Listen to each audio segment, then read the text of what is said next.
verso 7 muda. Nós temos uma lista a partir do verso 3. E essa lista ela está entre o verso 3 e o verso 6. Aqui um sanduíche de informações de ponto. O verso 3 começa falando da cidade, do campo, e até chegar no verso 6, lugar. A partir do verso 7, o Senhor fará que sejam derrotados na tua presença os inimigos que se levantarem contra ti. Nós precisamos derrubar aquela fortaleza, aquele sofisma, aquela filosofia falsa de que cristão não pode ter nenhum inimigo. Isso é verdadeiro ou isso é falso? Depende. Nós não temos que ser briguentos e arrumar inimigo em tudo que lugar. E tem gente que consegue arrumar um inimigo até num lugar que ele vai estranho lá, ele consegue arrumar um inimigo. Nós não temos que ser desse jeito. Nós somos pacificadores, nós carregamos a paz conosco. Nós não temos que brigar o tempo todo, implicar com alguém por causa de alguma coisa. Fique em paz.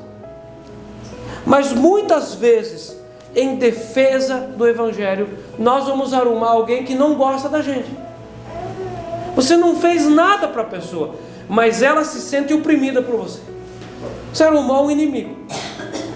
No mundanismo, no conceito do mundo, você precisa começar a combater aquela tua inimizade.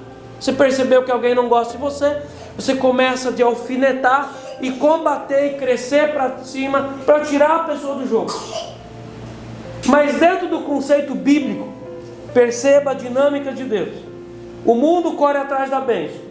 Dentro dos caminhos de Deus, a bênção corre atrás de mim. O mundo corre atrás dos inimigos. Dentro do conceito dos caminhos de Deus, Deus pega o inimigo e você não se mexe. O teu trabalho é se submeter e honrar a Deus. Esse é o teu trabalho. O teu trabalho não é ficar atacando inimigos. O teu trabalho não é ir para a rede social e atacar, alfinetar. O teu trabalho não é compor argumentos e atacar inimigos. O teu trabalho é confiar, é crer. O nosso trabalho é submeter a Escritura e ser fiel. Isso às vezes pode até parecer estranho para você. Quanto mais estranho isso parece para você, mais isso está indicando mundo no nosso coração. Quanto mais familiar, mais nós estamos no caminho de Deus. Isso aqui é muito verdadeiro. Meus irmãos, vamos trazer isso aqui para nossa família, igreja. Levanta-se inimigo por causa de uma perseguição interna à igreja. Como que se combate isso? Não combatendo, ensinando.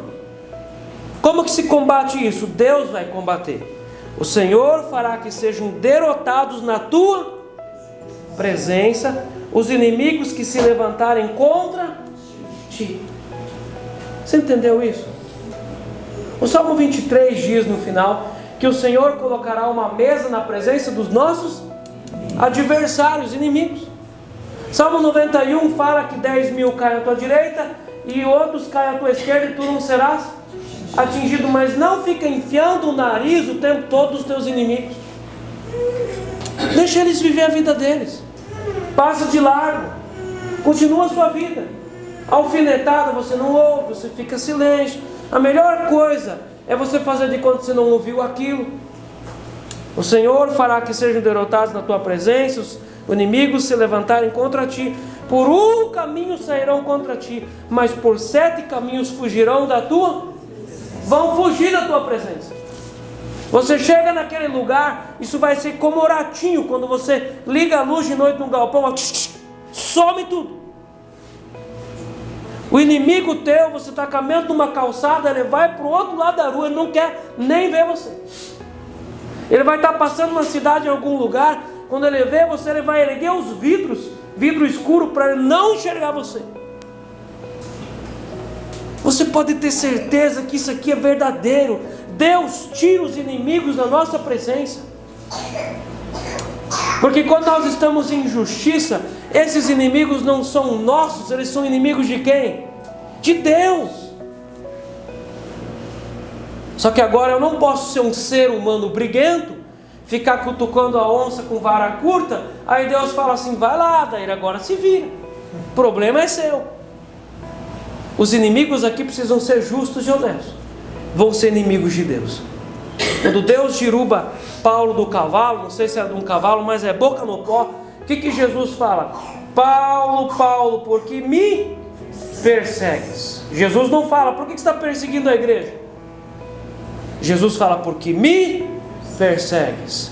Porque ele estava perseguindo a Deus e não a igreja. Deus estava na igreja. O Senhor fará que sejam derrotados na tua presença os inimigos que se levantarem contra ti. Por um caminho sairão contra ti, mas por 7 caminhos fugirão da tua. Glória a Deus. Glória a Deus. E a gente pode ter durante a noite o sono do justo e não se preocupar com o inimigo. Verso 8: o Senhor determinará que a bênção esteja nos teus. Presta atenção. Do mundo se corre atrás da bênção. Nos caminhos de Deus, quem determinará a bênção? O Senhor. O Senhor determinará que a bênção esteja nos teus celeiros e em tudo que colocares a mão, e te abençoará na terra que te dá o Senhor teu Deus. O texto aqui ele fala sobre esteja, permaneça, é continuidade, segurança, garantia. Quem garante para nós que a bênção vai continuar? Deus, mas por meio da nossa responsabilidade de permanecer na honra e na submissão. E Deus vai garantir isso. Aquilo que para o mundo parece inseguro, para nós é tranquilo, porque quem garante é Deus. Mas nós precisamos continuar sendo submissos e obedientes ao Senhor. Ele que nos garante o pão de cada dia, Ele que nos garante o celeiro cheio. Os celeiros aqui podem significar realmente, literalmente, um celeiro cheio de milho, de soja. Mas esse celeiro aqui pode também significar uma conta bancária. Esse celeiro aqui pode significar alguém que trabalha com comércio, clientes. É celeiro, é segurança. O celeiro, quem vai determinar é Deus. Verso 9: o Senhor te constituirá para si em povo santo. As pessoas, elas pensam que elas podem se auto-ungir e dizer, eu sou agora povo de Deus. Mas não é assim. Você pode ver a partir da história de Noé. Noé fez todo aquele trabalho, e quando ele cumpriu o que Deus mandou ele fazer, Deus veio e fez uma aliança com ele. Então não é todo aquele que se denomina cristão que é filho de Deus. Quem é filho de Deus?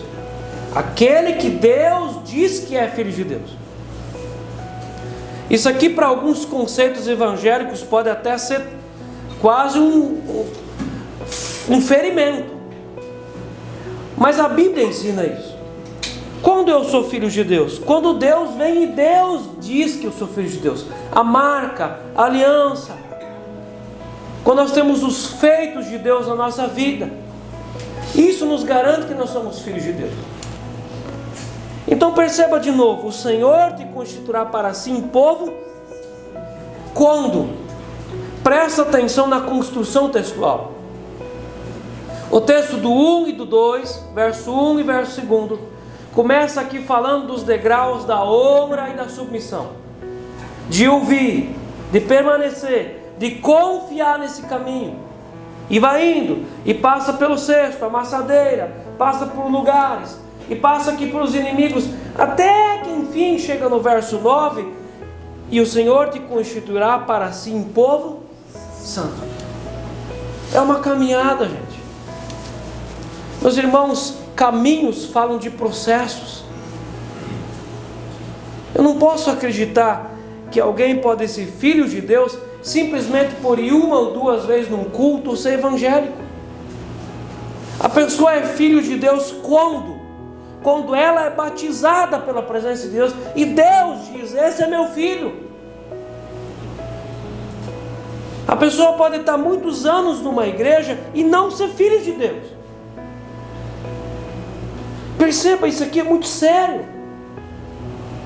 Então, depois de cumprir todas essas etapas, então diz: o Senhor te constituirá para si um povo santo, como te tem jurado, quando guardares os mandamentos do Senhor teu Deus e andares nos seus caminhos.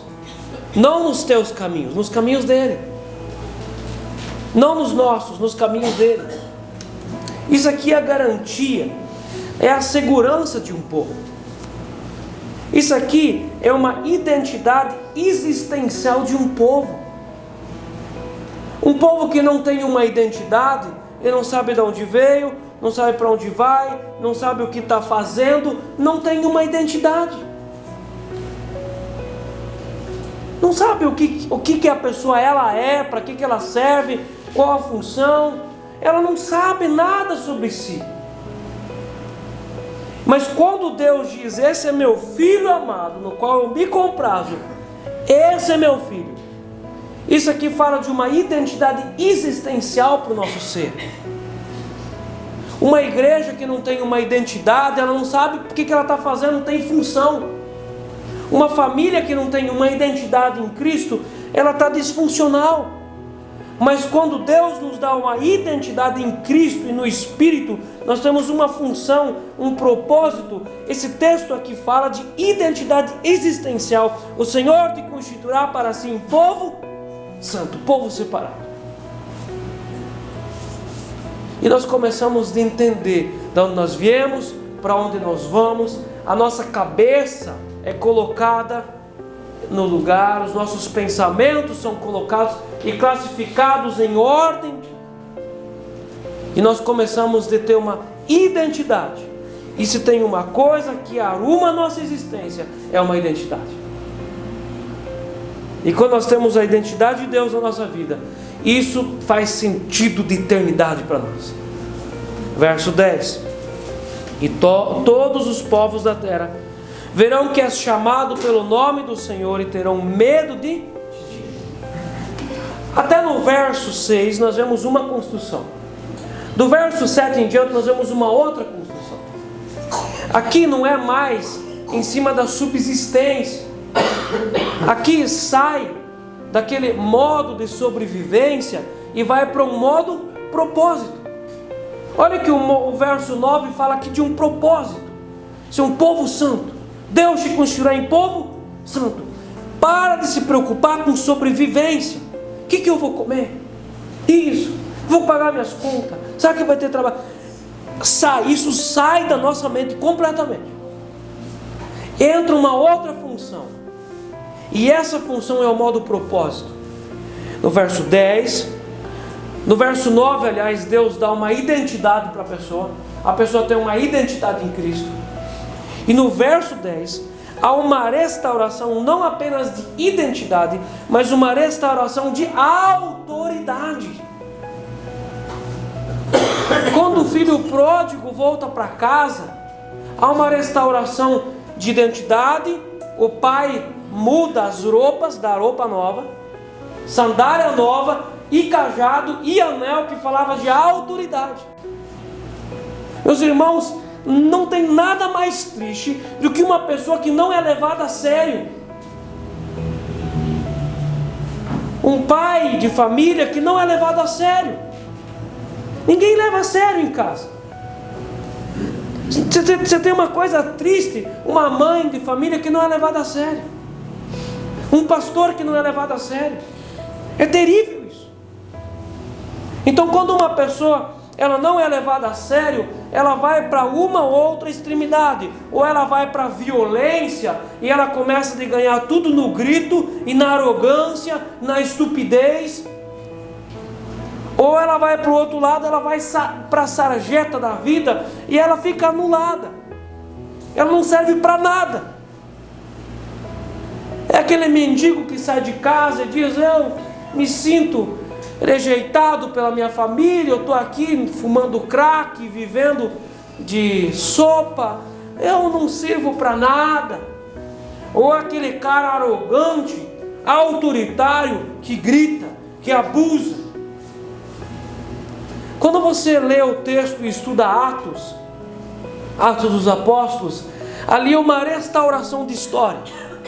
É restaurado, Deus muda a história de Torre de Babel. Torre de Babel há confusão, em Atos há a reunião. Nós vemos Deus restaurando Jope. Jonas usa Jope para ir para desgraça, para desobediência. Pedro usa Jope para obediência. Há uma restauração. Há uma restauração, é eleito Matias no lugar de Judas, restauração. E Jesus fala assim: olha, vocês vão ficar em Jerusalém, até que vai descer sobre vocês o Espírito Santo, que vos dará autoridade. Alguém sem autoridade é uma pessoa anulada. Uma pessoa, um pai de família que tem autoridade, sem autoridade, precisa começar a gritar, ofender, machucar. Um patrão sem autoridade, ele se torna um troglodita, ou ele perde a empresa. Mas a autoridade nos dá bom senso. Jesus tinha sabedoria por causa que ele tinha autoridade. Jesus tinha autoridade até mesmo para dizer: agora eis que é chegado o tempo da minha morte. Autoridade. E esse caminho da autoridade, ele passa por uma identidade. A pessoa que não tem uma identidade, ela nunca vai ter autoridade. Não vai ter autoridade. Não tem. Agora, a restauração da nossa autoridade está em quem, gente? Na nossa origem. Deus é a nossa origem.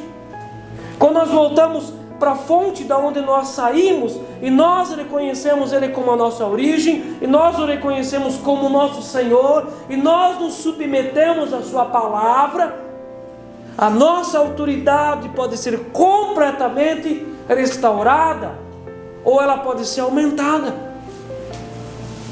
Olha, uma vez para o apóstolo Paulo, ele sai de Damasco, teve que fugir. O rei Aretas queria matar ele.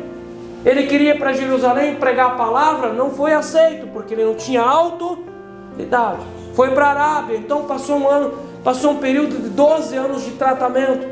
Depois, quando Barnabé leva ele para Antioquia da Síria, é restaurada a autoridade. Meus irmãos, eu volto a falar, coisa terrível é quando alguém não é levado a sério em nenhum lugar. Coisa terrível é quando alguém precisa ser levado a sério, precisa ser grosso, estúpido para ser levado a sério. Coisa terrível é o outro lado dessa vara. O outro aspecto é quando alguém está na sarjeta da vida, na periferia da existência, e ele não é levado a sério. Ele vive às vezes como escravo da família, escrava. Uma mãe sem autoridade, às vezes ela é escrava. Um homem sem autoridade, às vezes é escravo da família. A única coisa que serve é para trabalhar. Jesus nos chama para uma restauração de identidade e de autoridade. Você sai do modo sobrevivência e você entra no modo propósito. Verso 11. O Senhor te dará abundância de bens do fruto do teu ventre. Perceba que nós não podemos pegar o texto isoladamente.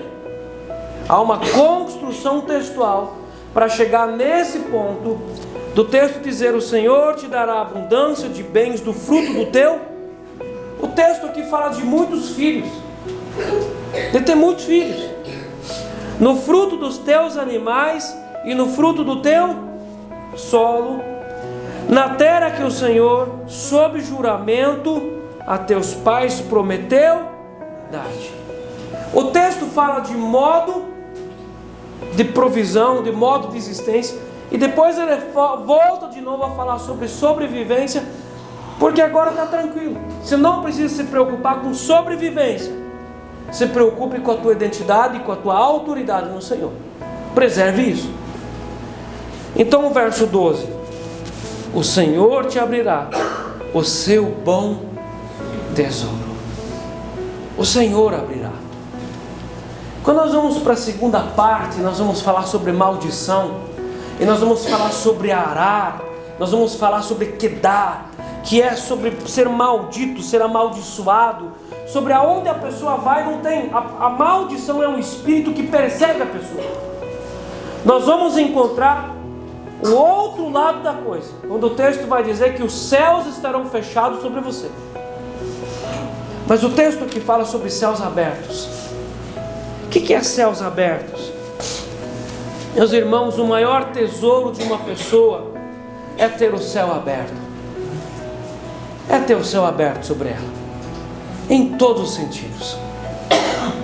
Meus irmãos, uma pessoa pode ter prosperidade financeira, e se ela tiver o céu fechado sobre ela, ela vai ser uma pessoa sem sentido.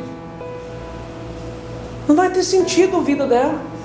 Aquela secura, tem coisas que não dá para comprar com dinheiro. E céu fechado significa maldição. Mas a maior desgraça da humanidade é ter o céu fechado. E há lugares no mundo que o céu é fechado sobre aquele lugar. Quando nós ouvimos história de missionários, os missionários chegam naquele lugar e dizem: o céu está fechado sobre esse lugar, o céu está fechado sobre essa vila, o céu está fechado sobre esse bairro, o céu está fechado. Mas a nossa maior bênção, o nosso maior tesouro é quando o céu está aberto a nosso favor. E a Bíblia, na construção da submissão aqui, fala que Deus pode abrir o seu bom tesouro sobre a nossa vida, e entre duas vírgulas está escrito o céu. Céus abertos. Céus abertos. E então o texto aqui especifica para quê? Para dar chuva à tua terra no teu tempo. Você pode ter a melhor semente, você pode ter o melhor adubo, você pode ter o melhor para dar uma colheita boa, mas se não chover, não adianta. Então o texto aqui não fala apenas de chuva, se usa a figura da chuva para se falar de coisas específicas e vitais que só Deus pode dar. Eu cito outra para você. Você pode ter todos os caminhos abertos entre hospitais, SUS, dinheiro, mas se Deus não curar a tua doença, não vai acontecer nada. É necessário que Deus abra o céu sobre a nossa vida. E quando o céu está aberto, tudo o restante que nós temos de provisão vai fluir para nos ajudar. Mas se você tiver céu fechado, acabou. Não tem o que fazer. Com certeza eu e você já passamos por juízos assim, de Deus fechar o céu sobre a gente. Amém? Você já passou? Eu já passei. E Deus fechar o céu assim, não tinha o que fazer. Quanto mais batia, mais afundava. Parecia que quanto mais ia batendo, mais porta ia fechando. O céu fechar. E quando Deus fecha o céu fechado é sintoma de que tem maldição na minha vida. A coisa não está fluindo, não está acontecendo. Quando nós vamos ler a segunda parte, vai dar uma listinha de céu fechado.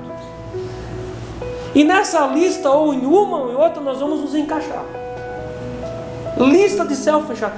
Não tem o que fazer. Quanto mais a pessoa bate, se estuda, planeja, não adianta, o céu está fechado. Mas quando o céu está aberto, os nossos recursos, eles se somam ao recurso vital de Deus, e nós caminhamos e fluímos para frente. O texto fala disso. O Senhor te abrirá o seu bom tesouro, o céu, para dar a chuva à terra no seu. Essa mesma frase, ela acontece no Salmo 1. Quando o texto diz: antes o seu prazer está na lei do Senhor, nela medita dia e noite, no verso 3. E ele é como a árvore plantada junto à corrente das águas, ele dá o seu fruto no seu devido tempo. Não dá fruto fora do tempo, dá o fruto na hora certa. A mesma frase aparece aqui: para dar a chuva à terra no seu tempo e para abençoar as obras das tuas mãos, adestra e abençoa. Emprestarás a muita gente, porém tu não tomarás emprestado. Isso aqui é uma indicação de céu aberto e céu fechado. Então isso aqui é uma indicação. Eu tenho que ficar pegando emprestado, céu fechado. Eu empresto, céu aberto. Só que eu tenho que cuidar para não tropeçar naquela outra lei espiritual de viver de agiotagem. Esse texto aqui não está nos autorizando a viver de agiotagem. Nós não vamos anular o que nós já pregamos aqui. Mas a primeira parte, eu tenho que tomar emprestado. E tem gente que é assim. A empresta aqui, da empresta ali, da empresta lá. Parece 1 litro de pet furado. Quanto mais vai botando água, mais vai fugindo. E não toma fim aquele negócio. É gazinho, é caldeirão, é ortobão. Por tudo tem um furo e não tem jeito. E quanto mais a pessoa se mexe, mais dinheiro ela deve. E a pessoa diz, mas eu não devo para nenhum banco. Mas ela deve para um monte de lugar. 15 pila de um parente, 25 de um primo, 40 da mãe, 60 do pai. Toma emprestado de todo mundo. Quando você vai ver, a conta é grande. Meu irmão, isso aí é febre, é sintoma de céu fechado sobre você. Amém? Claro que se alguém do mundo ouvir essa pregação, vai dizer assim, não tem nada a ver. Você não pode mudar a situação, o céu está fechado igual. Tanto faz o que a pessoa pensa. Você quer céu aberto? Não adianta você ficar correndo atrás. Você tem que obedecer e se submeter. A submissão vai abrir os céus. Para quê? Para você chegar no verso 13. O verso 13, ela é uma espécie de Salmo 23, Salmo 91. Assim, muitos, assim, o cara que é mais popular é o Salmo 23, Salmo 91. Mas o cara que é teólogo, ele pega o verso 13 aqui. O Senhor te porá por cabeça e não por... Pensam numa palavra isso aqui. Isso aqui é um poema que traz assim descanso para os nossos ouvidos. Mas se a nossa vida está disfuncional, esse texto não vai arrumar a minha vida. Você está entendendo? Você é disfuncional na área financeira. Você é disfuncional na área do teu tempo. Você é disfuncional na organização da sua casa. Você é disfuncional como pai e como mãe. Esse texto aqui, ele só vai ser um espelho de como a sua casa está. Céu fechado. Céu aberto, cabeça. Céu fechado, cauda. Olha só. O Senhor te porá por cabeça e não por cauda. E só estarás em cima e não adianta. Quanto mais filosofia e explicação e filosofia não arruma a nossa vida. Gente, teoria não arruma a nossa vida. Você não tem submissão, não tem obediência, não adianta. E quanto mais complacência colorir a história, pior fica. É feio. Meu irmão, é feio a gente ter céu fechado sobre a gente e ficar construindo uma historinha ali. Não, mas Jesus... Para! A coisa mais justa, honesta e sensata é falar a verdade. Eu estou debaixo de maldição e pronto. E não colorir as coisas. Filho desobediente, rebeldia em casa, é céu fechado. Amém? Igreja que não vai para frente é arara, é maldição, é céu fechado. Essa é a verdade, gente. Como diz a Tânia Teresa, tem filhos, está abençoado. Não tem filhos, está amaldiçoado. Essa é a verdade. Nós vamos ficar colorindo as coisas? Não vai adiantar. Agora, quem vai colocar você por cabeça é Deus. Só que Deus não vai pegar isso do nada. A minha responsabilidade humana precisa estar em ordem, em dia. Até aqui nós vemos 2 trilhos. E um dos trilhos aqui é minha responsabilidade. Minha responsabilidade humana precisa estar em ordem para chegar nesse ponto e Deus fazer uma avaliação na minha vida e dizer assim: você está ok, então eu vou colocar você por cabeça. Meus irmãos, isso aqui é muito verdadeiro. A pessoa é justa com Deus, submissa, honra a Deus, com as primícias, com as ofertas. A primeira coisa do dia, ela dá para Deus as primícias dos templos. Abra a Bíblia e lê. Ora, ela faz um altar para Deus, primícia para Deus, faz aliança para Deus, renova a aliança com dízimo e oferta, dedica para Deus. Deus coloca ela numa empresa. Em pouco tempo, do setor aonde ela está, ela começa a descer cabeça. Isso não significa que agora ela despreza o patrão. Não, o patrão dá uma olhada e fala assim: cara, vai trabalhando aí, tá legal. O patrão tem uma ideia, a leitura que ele faz é: nem vou mexer porque o cara dá conta. Seja em qualquer área. Se Deus começa a abençoar alguém como empregada doméstica, limpando o chão, passando roupa, em pouco tempo a patroa não quer nem saber, porque a pessoa se tornou autoridade naquela área. Autoridade. Ela dá conta, ela é cabeça. Ela é cabeça. Na empresa onde ela trabalha, na casa dela, a mulher em casa como dona de casa, como cuidadora, ela é cabeça, porque ela é submissa a Deus. O marido é cabeça. O pastor, em pouco tempo, ele se torna a cabeça do lugar. Agora se insubmeta a Deus, desonra a Deus, não adianta você se mexer, você vai ser cauda. Você vai estar sempre debaixo dos outros. Você vai ter que começar a largar 50 reais para cá, mais 100 para cá, para alguém ajudar você. A gente tem que começar a fazer o trabalho do José na prisão. Fala para o copeiro, o chefe, o padeiro: olha, se lembra de mim. Fala lá pro rei que eu existo. Aí os caras esquecem de você. Cauda, só se arrasta. Arrasta para cá, arrasta para lá. Meus irmãos, o que nós queremos ser? Cabeça ou cauda? O texto lá, na segunda parte, não falta nos próximos cultos. Não falta. O texto vai trazer uma lista aqui de gente que é cauda. O cara prepara um casamento e vira chifrudo ainda noivo. O texto diz aqui, cauda. O cara planta uma vinha, está quase para colher, vai alguém e pega, cauda.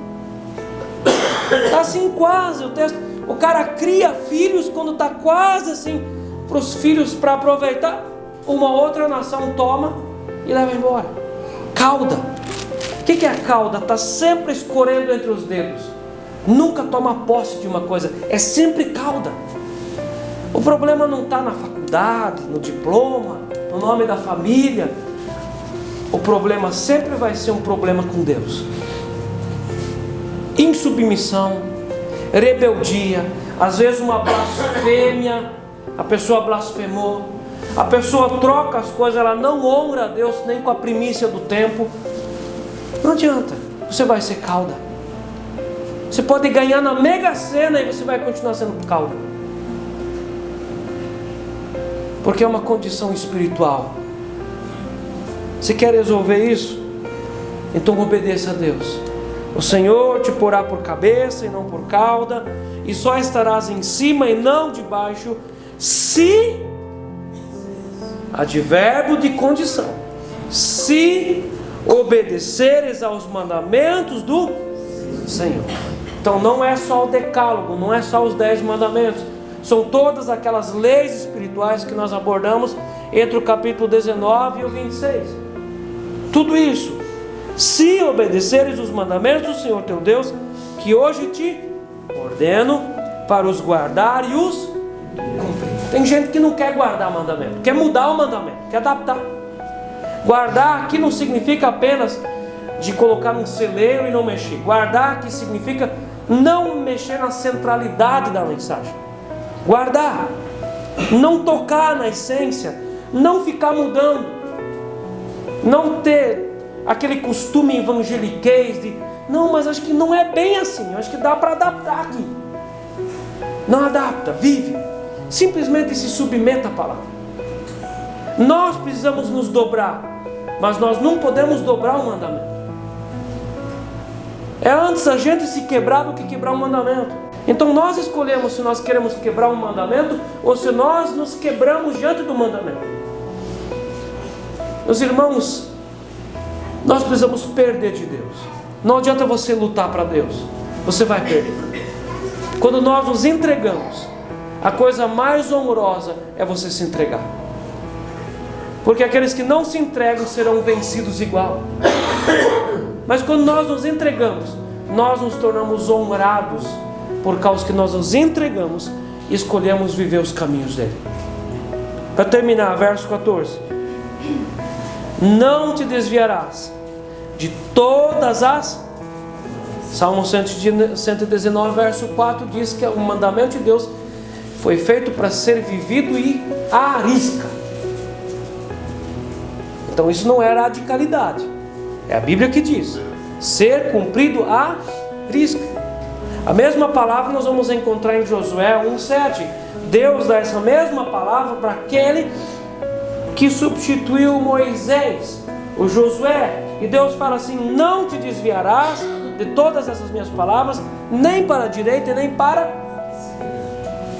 Não quebra mandamento, você precisa ser quebrado. Não te desviarás de todas as palavras que hoje te ordeno, nem para a direita, nem para a esquerda, seguindo outros deuses para os servir. Mas para a gente terminar essa meditação, nós fomos criados por Deus para ser cabeça ou para ser cauda? Vou fazer a pergunta de novo. Nós fomos criados por Deus, planejados na eternidade.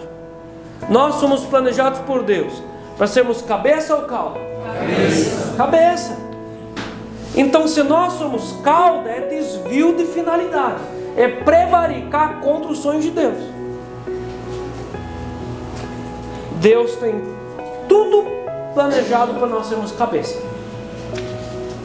Então talvez o tempo de hoje está trazendo para você uma reflexão sobre o profundo da existência da tua vida.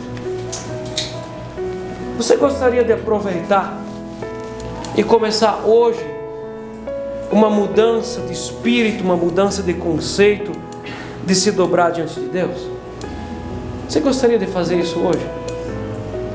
Eu quero orar com você. Você pode fechar os teus olhos? Meus irmãos,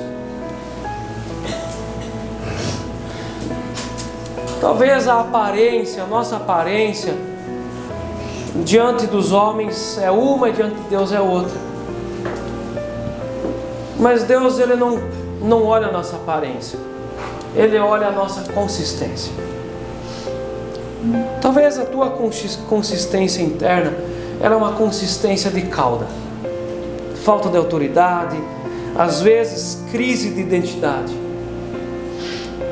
E eu quero fazer uma oração com você. E se você sentir vontade, você pode em silêncio orar junto comigo.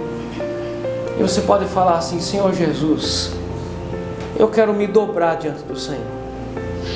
Eu reconheço que a minha vida está do jeito que está, e as derrotas que eu tenho tido nos últimos tempos, as crises que eu tenho tido dentro de mim, hoje eu reconheço que é por causa da minha rebeldia. Eu reconheço que é porque eu quis andar os meus caminhos. Mas hoje, Senhor, eu me chego diante do Senhor e eu quero me submeter à Tua palavra. Eu quero conhecer os Teus caminhos. Senhor Jesus, tem misericórdia de mim. Eu quero ser cabeça. Senhor Jesus, eu tenho vivido tantos dramas, tantas derrotas, tantas dores internas, e eu reconheço que essas dores, elas vieram de uma vida de rebeldia, de desobediência, em que eu lutei contra o Senhor, e eu lutei contra aquilo que o Senhor tem para mim. E eu quero nessa noite voltar para os Teus caminhos. Senhor Jesus, me quebra e me faz de novo. Tira de dentro de mim a complacência, essa mentira disfarçada de fé. Eu não quero mais ficar mentindo acerca desses assuntos que são perturbadores na minha vida. Eu quero assumir céu fechado, vida de céu fechado. Eu quero que o Senhor me toque e o Senhor faça de mim aquilo que o Senhor tem planejado para a minha existência. Senhor Deus, nessa noite eu me dobro diante do Senhor e eu quero me colocar a partir de hoje submisso nos teus caminhos. Em nome de Jesus, eu firmo com o Senhor um compromisso de te honrar. Em nome de Jesus, amém. Você pode ficar com os olhos fechados. Eu quero orar com você ainda. Senhor Deus, obrigado pela tua palavra. E nós entendemos a tua palavra. Seu Deus, essa palavra ela é tão simples, ela é tão profunda, porque ela é a tua palavra, mas ela é simples. Até uma criança pode e consegue entender essa palavra. E o Senhor tem nos dado essa noite entendimento para nós anexar e direcionar essa palavra para áreas da nossa vida, da nossa casa. E eu quero orar, Senhor Deus, sobre aqueles que nessa noite fizeram uma oração junto comigo e se deixaram quebrar pelo Senhor. Senhor Deus, nós sabemos que quando alguém começa a te honrar a tua palavra e se submete à tua verdade, que grandes coisas podem acontecer. O Senhor restaura a identidade, o Senhor trabalha e dá autoridade, e o Senhor traz de volta à vida aqueles que já morreram espiritualmente.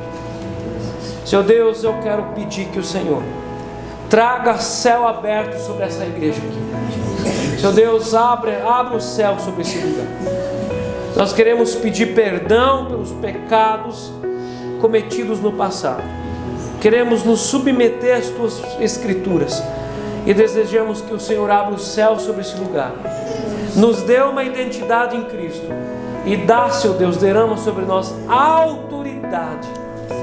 Entrega nas nossas mãos as chaves do céu, para que a gente possa abrir, ligar, desligar, e que as portas do inferno não prevaleçam sobre nós.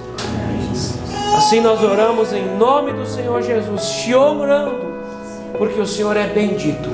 Amém. Amém.